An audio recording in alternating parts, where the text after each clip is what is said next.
All right, today we're going to take a look at how to do some ink maintenance tasks on a Canon MAXIFY printer. Specifically, we're working with the MAXIFY GX7021 EcoTank printer.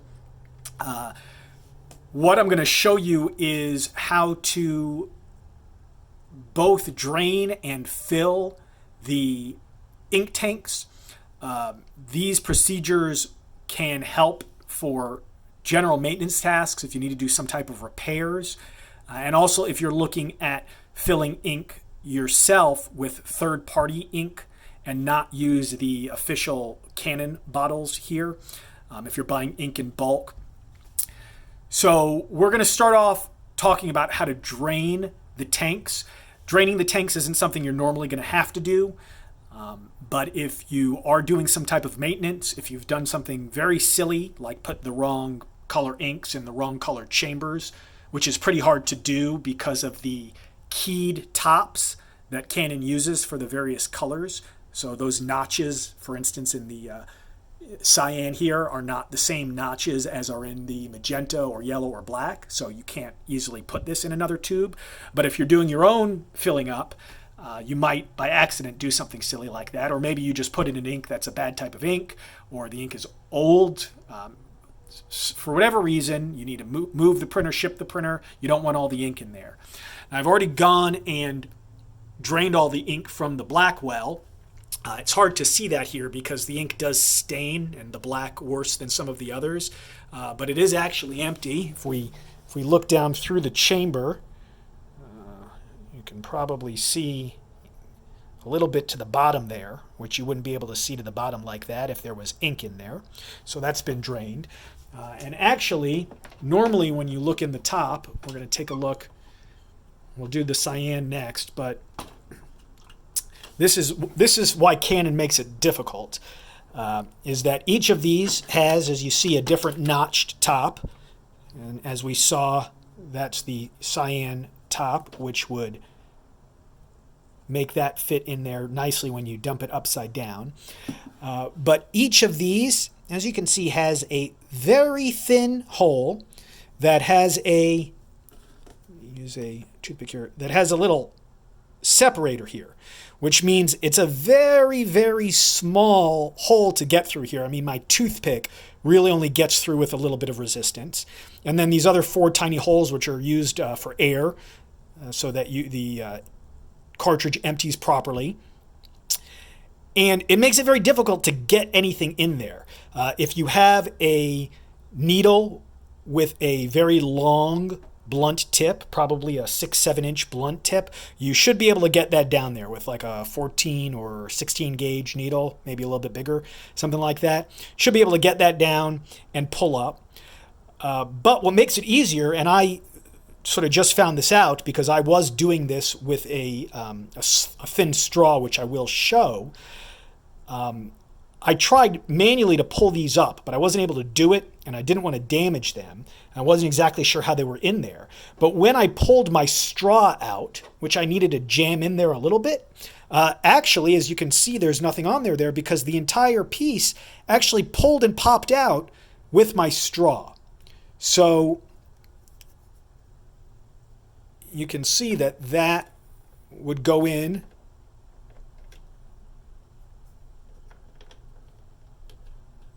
like thus and would clip in. And we're going to see on the next color we do if we can get it to pop out easily, because that will probably make things easier to work on.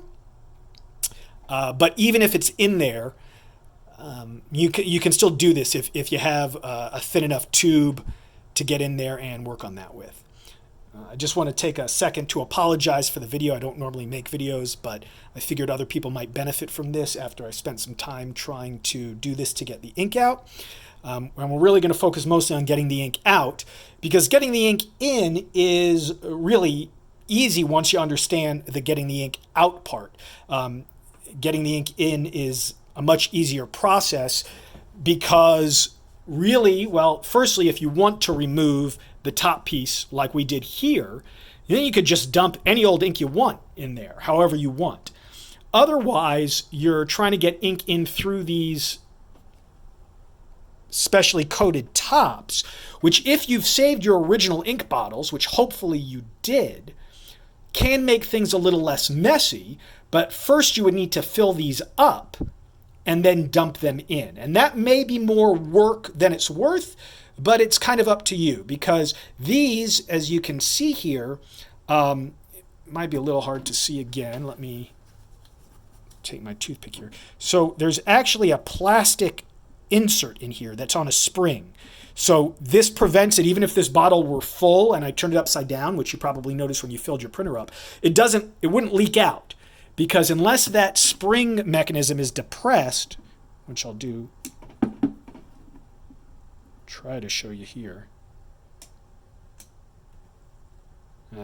Doesn't come up on the video too easily, but you'll take my word for it. There's a little plastic nub in there on a spring that will depress when it's placed into the notch here and the coated tops, and will then allow the ink to drain. So if you're going to fill these up manually, you have to somehow depress that tip with the bottle upright, and then pump your ink into here, and then pour it into the top.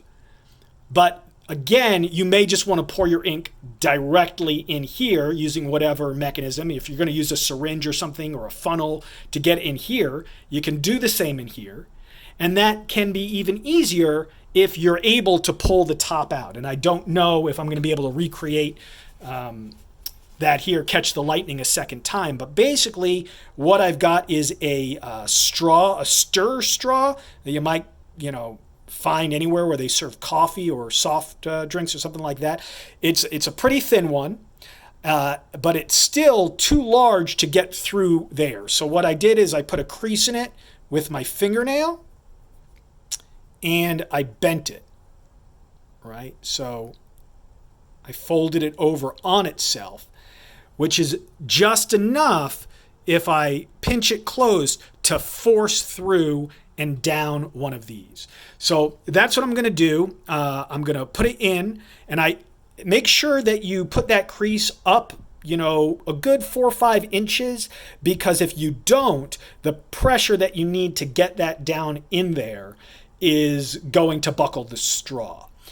And again, this is just one example of the tools I had on hand.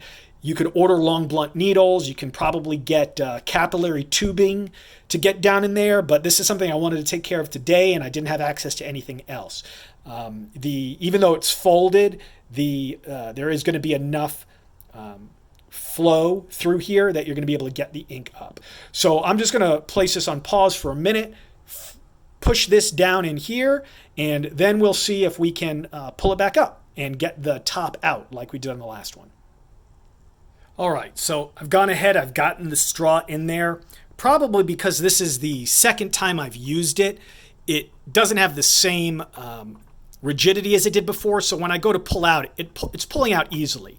The last time I did this, it had so much friction on here that it popped this plastic piece out, as I showed you over here. So it doesn't look like that's going to happen easily again. And if, once again, we examine this piece that came out, we see there's 2 little prongs, and again, this pulled straight out with just me tugging on the straw, which is interesting because I did try the other day to use a pair of pliers and sort of grab and pull. I did not succeed, and I didn't want to force it because I didn't know how and if it came out, but I suspect that it probably will work. You may want to put a piece of padding of some sort over it so that you don't damage the plastic, and then you can try to grab on and pull out. Oh, look, there we go. So I think perhaps what I was trying to do is I was pulling on the outer shell here and not just the inner piece. So as we see, it's actually not too difficult to just pop this inner piece out, and that will make our draining much quicker. And I didn't realize that when I was doing the first one, that the piece came out. So what I was doing with this tube is I had this syringe with a piece of tubing on the end of it that I happen to have on, and I would place that on the top, and then I'd be able to pull the ink out. But now that I figured out that the tops can come out, Perhaps I could use a bigger straw. That might make this process a little bit easier for me. So once again, I'm going to put us on pause for a second, see if I've got something laying around, and if not, I'm going to come back and do it the same way I did the other one. All right, so I looked around and I couldn't really find any other straws or tubing or anything with a good diameter that I felt would work better than what I have and not be much messier. See, the advantage that we have here is this tube, this straw, it's going to stay in the ink, right? It's pushed down pretty much to the bottom. It is going to stain the ink. I'm not pulling it out each time and letting something drip.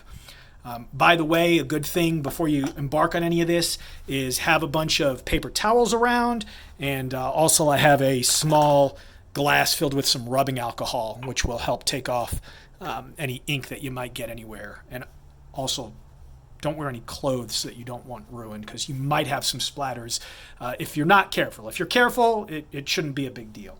So in essence now, I've got this straw in there. I've got this syringe with this plastic tube, which is really the perfect size to fit over the top here and create a good suction. And then all I need to do is pull up, and you can see the ink is coming out. Now, and I don't know if you're going to be able to see that drain in real time. There's a little bit of a glare, but also there's the staining. So we're going to do that.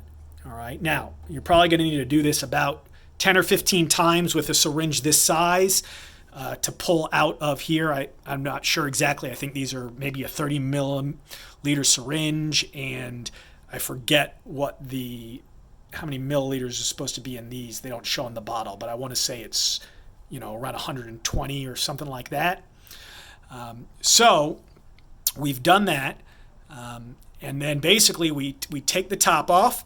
And the great thing about this setup, which was sort of just superfluous luck, is that this tube that's going on top here is just the right size to go in here and pop that spring-loaded piece down. And I will show you that, but I'm going to have to pause again because I want to separate these two pieces, and I need two hands to do that so I don't get ink everywhere. Okay, so I did that slowly with two hands. As you can see, there's a little bit of ink when I pulled it out, but due to the suction in the syringe, there were no drips. I didn't have any splatters or anything like that. And you can see that that is the right size to go in there. And as I push down, you hear that little pop, and it went. That's pushing the nubbin down. And once that's depressed, I can not too quickly, but push that ink down. You can see it flowing down the sides. And sometimes there's a little bit of air in the syringe, and if there's some air, you'll get a little bit of like frothy bubbles out the top.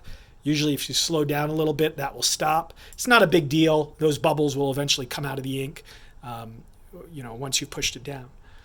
So that's the process there. Then I'll take it out, reattach it, pull again, and do that again probably 10, 15 times maybe with this size toolkit.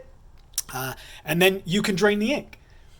And once again, if you want to fill it up yourself afterwards, you can either refill these keyed bottles if you prefer to do it that way, or you can, as we saw, pull the centerpieces out straight by the centerpiece, not by the external ring. And then that's a pretty big opening, easy enough to put just a standard kitchen funnel or anything you want straight down in there. And that is how we drain and or refill a MAXIFY EcoTank printer.